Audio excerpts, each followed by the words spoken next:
Bad news for Steve Bannon, as another one of his buddies in the We Build the Wall scam, Brian Kolfage, actually the guy who started the whole thing, has now been sentenced to 51 months in prison. So 4 years, 3 months in prison for scamming people out of millions of dollars with the We Build the Wall scam. Kolfage, who lost his legs and a hand fighting for the United States, decided to go from being a war veteran to a scammer. And he's not the only one so far that's already been sentenced to prison for the scam. You also have another Bannon associate, according to Raw Story, Andrew Battolato, who also pleaded guilty and was sentenced to 3 years in prison.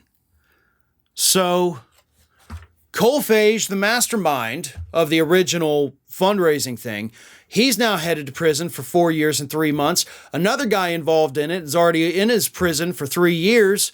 The only one left really at this point is Steve Bannon, who already accepted a pardon for the federal crimes, which the Supreme Court says a acceptance of a pardon is admission of guilt. But he's still facing the state charges, which he cannot be pardoned from. Steve Bannon is going to jail, right? He was indicted, of course, late last year. The trial is, at some future date.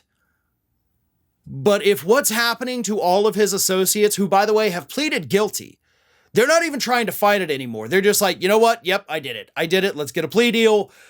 Give me the least amount of time possible.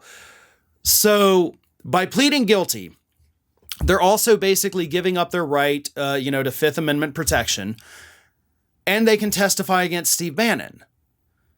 There's no way, based on what has happened to the other guys, that Steve Bannon is going to walk away from this without a prison sentence.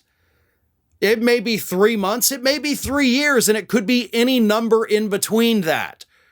But Steve Bannon has to be wetting himself, watching as this story unfolds, watching as all of the other people that he worked with go off to prison.